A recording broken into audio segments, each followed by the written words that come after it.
Matanzas is really unique in that it is still one of the last really pristine bodies of water in the state of Florida. You have some mornings where there's no wind and it's glassy smooth. It's just serene and peaceful. And then if you look a little bit closer, if you go up one of the tributaries, you start to see all the life that's associated with it. Crabs and minnows and fish, you're gonna see nesting birds. It's just such a thriving ecosystem.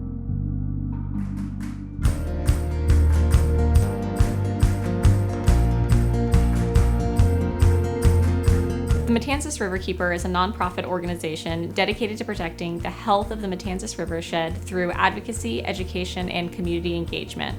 That includes everything from organizing river cleanups to teaching children and adults how to be better stewards of our environments to advocating for the strongest protections possible to protect our water quality.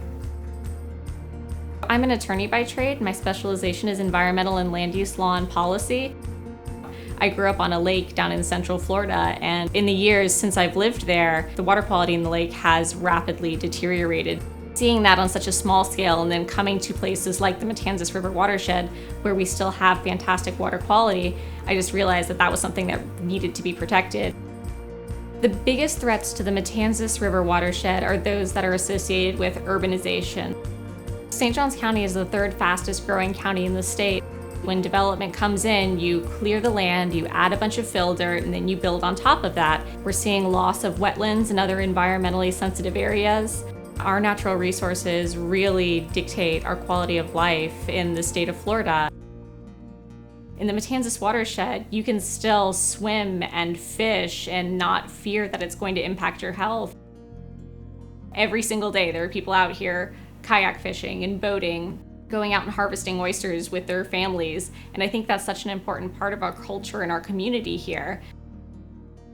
We are extremely lucky to have these huge conservation buffers along the banks of the Matanzas. We've got Moses Creek Conservation Area and Matanzas State Forest. And because we have conservation land right on the banks of the river, that provides a fantastic buffer from the impacts that we're seeing from growth and development. Beyond that, we've got two historic Spanish era forts that are on the banks of Matanzas. What we've come to realize is that if we don't get out in front of these problems, stop the pollution from entering the water bodies in the first place, then the amount of time and energy and money that it takes to fix the problem after it's occurred can be cost prohibitive.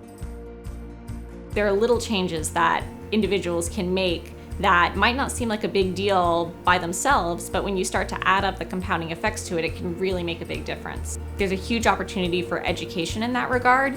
What it boils down to is everyone needs clean air to breathe and clean water to drink, regardless of race, religion, ethnicity, political party. That's something that really unifies all of us. And so it's something that people need to pay more attention to and need to make a bigger effort to protect. I am very grateful that I can play a role in helping to do that.